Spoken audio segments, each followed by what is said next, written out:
spent the day at the Winthrop Market. It's here in the Tampa Bay area. This is the second time I've tried to, I've gone to a farmer's market. The first time I tried about a month and a half ago. No, I'm sorry, closer to two or 3 months ago.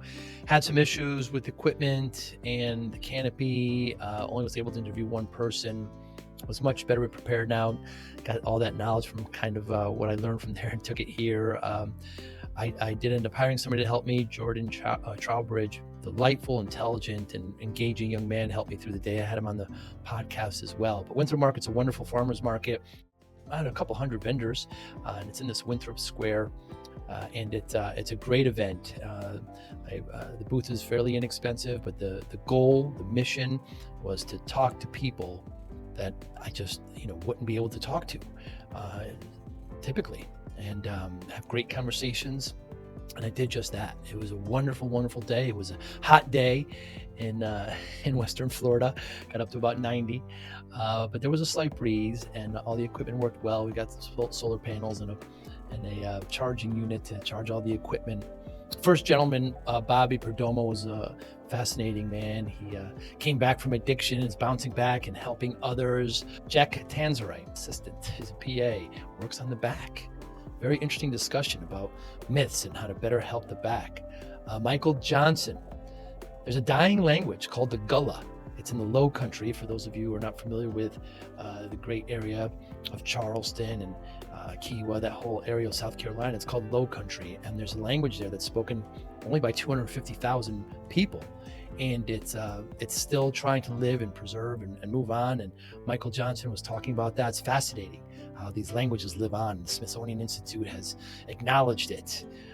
Joel Chadnow, fascinating. Joel is a teacher in his core. He's very much into wellness. Fascinating stories. He teaches at the community college here, and his road to wellness, what it took to get him there, and why he was just a teacher. What happened in that pivot to make him just that. Ray Bazares was in the Navy, became a minister, a pastor, and some of his challenges there during that transition. He wasn't the best when he was in the military, and what he had to do to get over that to continue his life. Great conversation. Charles Jacobs, my goodness. When he was in the military, his troops wanted some kind of path to success, to life. So he made this line in transition, this whole complete system, this paradigm that he's created. And he walks people through it, and it's absolutely wonderful. I can't wait for you to. Russell Graham, fragrances. I know very little about this subject. I let others do that for me, but he is a professional at fragrances. He did serve time in the military. He's out, talks about discovering them, what it takes to do with them, how to apply them, how to use them. He's got great stories about that. My last conversation was with Jordan Trowbridge. He's got great things to say about the Florida Everglades, and he's into animal rescue. He loves reptiles. We talk about the python issue in Florida in the Everglades, and fascinating young man who's engaging, very, very smart, and boy, the world is his oyster. Great day at the Winthrop Market. Thanks so much for listening and watching. Hi, I'm Joey Pinz, and here's my 45-second introduction. After starting my business in the 90s, I started developing poor habits of eating in my diet because of working way too much. I found myself at 340 pounds. The doctor told me if I don't lose the weight, I'm not going to see my daughter graduate. I took the next 7 months, lost 130 pounds. People ask me, how'd you do it? What's the secret? I need to lose weight. How'd you do it? How'd I lose the weight? Just one word: discipline. I've had other successes in life, and I attribute them all to discipline. Now, I'm not the king of discipline, but I believe that it can help all of us. Friends convinced me to start a podcast. The podcast mission: how do we better ourselves and society? I talk to interesting people in health, fitness, sport, wellness, business, technology, science, art, and culture. And I eventually ask them how discipline plays a role in their life. Podcast vision: growth through learning from others. I want to learn and understand, Charles. So you're talking to me about transition. Come a little closer. Yeah. About a fistful of mic from the mic. Okay. Yeah. Right here? Yeah. So you say you talk about this transition. How did you arrive there? Why did you need to make a transition? Well, it's complex, but it's simple. So we have to look at life as, like I was saying, we have to be seekers of information and data. So to achieve a goal, you have to find a mentor if you don't have it at home. Like a lot of people, they grow up and they just have their family members. And so we have the extended family concept where we are vicariously learning from observation. So from that point of view, we have to get to a point in our life to where if I'm not winning, what do I have to do? So I created this chart that I call the line of transition. So this line of transition shows an entity, a young person, everything that they have to do in life. Whoa. And that's in our society. What do I need to do? What's the very first thing? So on that line of transition, we have put icons. So if you had a parallel line and you start at number 1, and it gives your life from 18 years old to 80. So now I need to figure out what are the 5 icons, or 6 icons that I need to put on there from the beginning of life. So now we go back to here I am born, I have a family. Now I have my parents' time. So that parent time is from birth all the way to 18 years old. So in our country, we have at 18 you're considered an adult. Right. So everything that you got to do in life in 5 things, first I got to finish high school. So you have to have a strong instinct to finish high school because we got so many distractors out here for the young people. Then the next one is going to college. So if you're not preparing to go to college in high school, then or you drop out or you thinking about I'm not doing well. So first you got to finish it. So you got to have that intestinal fortitude to make sure that you finish high school. Even if you are a 2.0 average grade. So now, it just rings. I'm going to cut it off. But if you finish high school and you endeavor to finish high school, now what's my next step? I'm not really ready to go to college. So what do? You got to make a decision at that point. Now you look at your choices. That's why life choices are so important, and they're the basic fundamental for reaching a certain goal. So you got to make decisions, and you got to talk to people that has that knowledge that you want. Say, I want to be like that person, that mentor. So in my life choices, college, I'm not ready. So the third choice is go to the Job Corps or the military. So what does the military or the Job Corps do? The Job Corps will teach you a trade. You're not at home with your parents. So you got to look at Job Corps as a stepping stone and then take the courses that they give that is going to help you in your future when you complete it at 20. I think you can go up to 26, 21, 26, 25. But the point is, if you don't go to the Job Corps, the military is the next step. So you got to keep striving for excellence. Even though there is failure, in which I call on your line of transition, there is this below the line of transition, what I call it transitional fluctuation. And that's a term that I made up. But the point is it's applicable because on your line of transition, we want to have a skew like an organization. They want to shoot above and not go down. When you go below the line of transition, that means you're at failure. So now you count the years. So the years starting at 18 and say, here I am 6 years later, and now here I am at 22, 24, 23, and I'm still stuck. But your line of transition, you got to follow it because it's important. So you got to look at, okay, I want to get away from home from my parents. So when I get away from home from my parents, I want independence. I don't want to be dependent. So I want an institution that is going to give me independence. So the military, when I put emphasis on the military, because the military put you in the barracks. You don't have to pay for food. You don't have to pay for a light bill, water bill, nothing.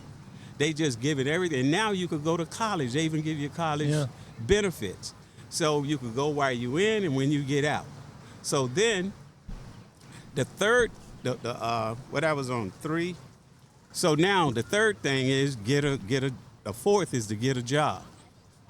So now, if I don't finish high school, I got to get a job. If I go to Job Corps or wherever, I got to get it's providing for me. If I go to the military, everything is set up for you. You just got to get involved. People are afraid to join the military because they think they're going to war. You can't look at it like that. Every person don't go to war. They teach you a trade. Now you're among people that's thinking the same. So, and I used to tell people when I was in the military, never talk to anybody that's going to get out because they don't have nothing positive to say. Never talk to a person that you're not going to school. That is not, if you want to go to college, you got to talk to people that's going to college. You got to have that strong will to always set goals. So the fifth thing on the line of transition is doing absolutely nothing. Now, to do absolutely nothing, you can go your whole life doing nothing. So you have to stick to a line of transition. We have to have there is no manual to teach, train, coach, motivate people to read. I could go buy a car and I got a manual. I can look at it, any problem. But we have people who are at the transitional fluctuation point and they're there till they're 30 years old. On your line of transition, you can go back and look at your age and say, what did I accomplish? Everything that you're going to accomplish, you put an icon on that line of transition. So on the line of transition, it's going to tell you your whole life. Now, did you come up with this yourself? Is it somebody else? Who's this line? No, this is something that I designed. Wow. And why? Why did you create it? When I was in the military, I was looking for a tool to train my troops. So when I was going to college, it was just the way I think.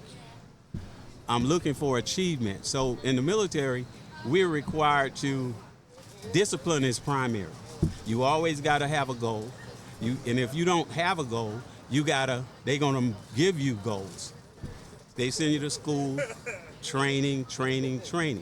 And so then you start either thinking positive and looking at your big life picture, and it has to be crystal clear. And it has to be things that you can accomplish within your scope. Everybody is not going to be an A student. Right. Everybody's not going to make the right decisions. So we have to find that group of people. That's why it's important to talk to positive people. Have you documented this, Charles? I started writing. Have you taken others through it? I had kids when I was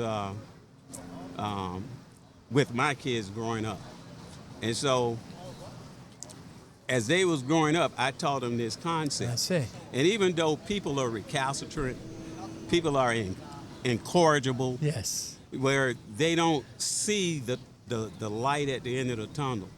So what happens to those people is that they make a lot of mistakes. We can't make mistakes sometime, even though we're gonna make mistakes.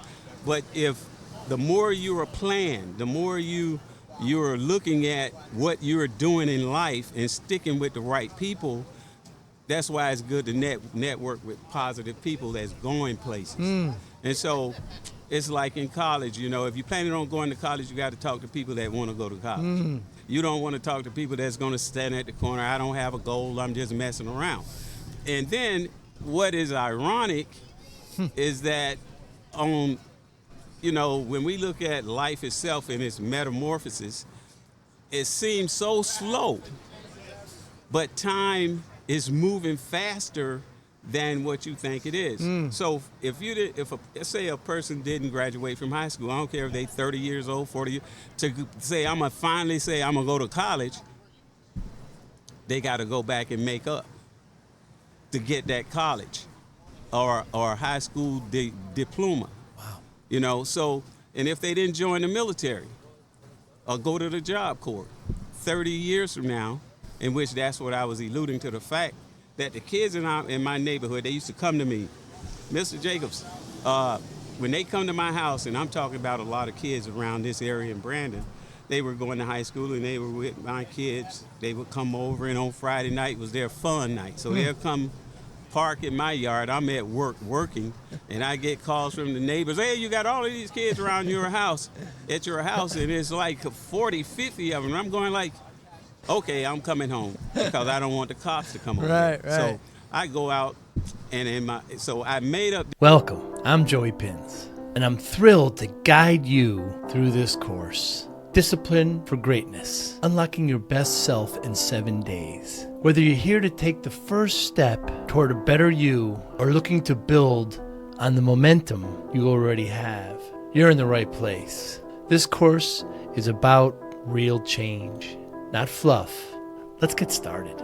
This course is based on my book, Discipline for Greatness, 5 Steps to Success and Happiness. It's the product of decades of experience, and more importantly, conversations with hundreds of incredible people on the podcast. In the next 7 days, we'll focus on building purpose-driven habits, creating a balance in every part of your life, and activating the full power of discipline. You'll walk away with more clarity, more control, and real confidence. This course is based on my book, Discipline for Greatness, 5 Simple Steps to Success and Happiness. It's the product of decades of experience, and more importantly, conversations with hundreds of incredible people on my podcast. In the next 7 days, we'll focus on building purpose-driven habits, creating balance in every part of your life, and activating the full power of discipline. You'll walk away with more clarity, more control, and real confidence. Here's what to expect. The course runs for 7 days and 2 short episodes each day, 10 to 15 minutes max. It's fast, focused, and meant to drive real transformation. Each day builds on the last, so grow consistently. We've packed in reflection prompts, guest stories, and short quiz at the end of each day to help lock in the learning. Make sure you have your companion workbook ready. It's your space to journal, reflect, and take action. This just isn't information, it's transformation. You're going to be challenged. You're going to be supported. Most of all, you're going to be inspired. Discipline isn't about restriction. It's about unlocking potential. My job is to help you discover yours. Now you might be wondering, why did I create this course? Because I know what it's like to want more from life and not know where to start. How is this different from other content? Because this isn't about hustle. It's about harmony. What if I fall behind? No problem. It's designed for your flexibility. Do you need to read the book first? Nope. But if you do later, it'll reinforce everything here. And how do you get the most out of the course? Stay engaged. Use the workbook. Reflect. Commit. And finally, what if you don't see results right away? Be patient. Transformation takes time, but every small step counts. You've got everything you need to start strong. So take a deep breath, shake off the noise, and let's get started. Your best self is just 7 days away. This chart form. So when I get there, I got tons of it. I just make copies and take them. And I walk up to them and say, hey, what's your GPA? A lot of them don't even know what a GPA is. Some of them were A students. Some of them I knew their parents because they were in the military too here in this at MacDill. So I pass it out to them. And they'll look at it, what is this? I say, you follow this in life, then you won't have anything to worry about. Now, you look at your results. What happened? I have kids knocking on my door sometimes now. Mr. Charles, you know that line of training. Now, here they are, 37 years old. Wow. Do you still have a chart of that line of transition that you passed out when I was with Rashad, who's my son? I say, yes, I got some, but who are you? You don't remember me? No, I don't remember you. So I go in, if I pass them out, so I would go, if I don't have any, I just write it up real quick for them. But you see failure. See, this is what we don't want to get to, is failure. It's one thing that is important is that we have, ironically, we have people with mental problems, and they had it when they were young, ADD, ADHD, etc. So they're not, some of these kids could be achievers, but they'll get distracted because they're not looking at mentors, and sometimes the parents, even though their parents are successful, some of the parents say, well, I don't want my son to join the military or my daughter. Why? They were in the military. They retired from the military. And so if they go to college, like one of my nephews, his mother told him, I'm going to put you out if you don't go to college. So he goes and take one course. He was only going because he had a car. She was going to take the car from him. So he's not motivated right now today because he wasn't raised in an environment of achievers. And not sometimes you don't have to be in achievers. It's just what you are focused on. And so, some people don't believe it. But in school, some children that grew up with this discipline instinct in their household, they achieve. But so if a person comparing yourself with an achiever, you can't do that. Right. If they're taking a course and they passing it with ease because where they were focused and in an environment where they can stay focused. So the person who don't, they got to work a little harder. Some of these kids that are A students, they don't even have to study because they was brought up in that environment. Yeah. Charles, how old a man are you? I'm 70. At 70. At what age did you come up with these 5 stages, the line of transition? Let me see. I think it was in 1998 sometime. Okay, so around 2000, so about 25 years ago. Yeah. And why? Because, like I said, when I was in the military, we had to train our troops to become leaders. Yes. And so you need a tool, some type of educational tool. We talk about you could go to college, you could do this, you can do that. But if you don't see it on paper, you don't have, it's got to be imprinted in the mind. You got to have that intestinal fortitude to make you want to do something no matter how hard it is. If it's going to make you don't have to be extremely successful or wealthy. You just want to be independent. So you needed help giving guidance. Right. And some kind of hope for these troops. That's right. That the Army was not providing. Yes, they give every NCO, a non-commissioned officer or officer, their subordinates, they're looking to motivate them. So in the communication matrix, we look at, a lot of times in our communication, we are sending incongruities, if you want. If you will. You can, an incongruity is saying, I'm talking to you about something, but it doesn't make sense, so it's not applicable to the situation, or you are sending a negative message. So you got to change that message to where it's congruent. Wow. Meaning if I'm going to join the military and I'm telling you that I'm going to join the military, so you're looking for me to join the military, right? So for that to be congruent, and I'm using the military as an example, it could be college, it could be I'm going to go to Hollywood, or I'm going to be a rapper or whatever, right? So to make that congruent, you got to see me doing it, not just talking about it. And you don't want to be, if I had I should have. You don't want that. You want to say, I achieved that goal. That's a short-term goal. That's something that's in your mind, and it stimulates the person to want to achieve something. I want to be independent. Just being independent is hard. So why not document this and try to bring it to others? Well, I used to go out to the Job Corps and talk to students and pass it out. And of course, simultaneously, people dedicate their lives for doing this kind of stuff, counseling, but I became sick. And so I developed cancer, and so I couldn't be exposed to people and I went through cancer from 1983, really, when I was in the military. Wow. So fortunately, speaking of what I'm saying, I'm a result of the stuff that I'm talking about and advocating. So I assimilated along the way these processes of saying, with even in the worst case scenario, can a person be independent in this country? What do I need to do to win? And so in any organization, they want winners. They don't want people that just going to, I don't care what in the organization you with, if you're working or whatever, you got to have that instinct that I want to work and I'm bringing something to that company, to that organization. They want to, I don't care if you working in a bottle plant. They not going to get rid of you if you are producing.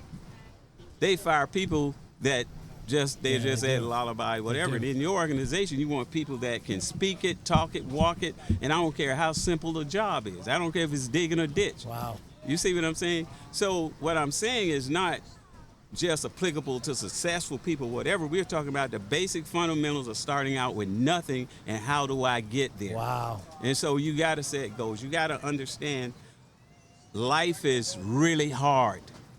We're in a accelerated life. It's moving faster than you can actually catch up with things that you need to do, just the basic stuff. So we're here at the market. What is your goal? What, you come to this market to try to teach this, to try to profess it? No. Actually, I was coming over here because I got some friends. We was talking about setting up when they have these type events. I was just going to, try to get some information and, if we wanted to set up, attend, and do something. But many people would have this problem and just say, okay, this is what the Army has, that's all we can do. But you went the extra step and you actually created something. That's a sign of a remarkable person. And you adapted it to yourself, adapted it to some, and now try to help others learn. That's wonderful. I appreciate that, Charles. Has there been anything in the last month or so that you changed your mind on? Well, see, when you say you change your mind, everything that you do, and that's what I really express and is important. When you're looking at achieving, just use independence. So everything that you did in the past bring you to where you are now. That means that all of your ideologies, everything that you thought of, what you wanted to do, this is where you are. So you have to apply these principles in your life. And when you say, did I make a mistake or second think on something? No, because you got to stay on task all the way to the end, because really when you're driving down the road, you got to pay attention. Accidents just happen. And so the same thing with achieving goals. So what you did in your past brought you to where you are. And here I am at 70. And everything that I did, it was because I was motivated and wanted to learn. And so a person asked me just yesterday, did I hang out with old people? My neighbor, actually, he's 86. I go over and talk with him all the time. And he's sitting out there, 86 years old. His wife is, she had an amputated leg, and she's like 83, and he's still taking care of her. And so he's sitting there making these nets, fishing nets. So he spent his life out. He was in the Coast Guard, and then he got out and he used to operate boats for fishing. He was a fisherman. So that's what he did his whole life. So he learned how to make these nets. Wow. And I talk with him every day. Matter of fact, before I came up here, that's where I was talking to him. He's sitting out there making nets. That's his income along with his Social Security. And I talk with him. He says, well, a lot of young people don't like to talk to old people. I say, well, when I was young, I worked with elderly people. I was like 18, and they were in their 50s, 60s, and whatever. And that's all I talk. He says, well, people don't like coming over here talking to me. And so he really is. He's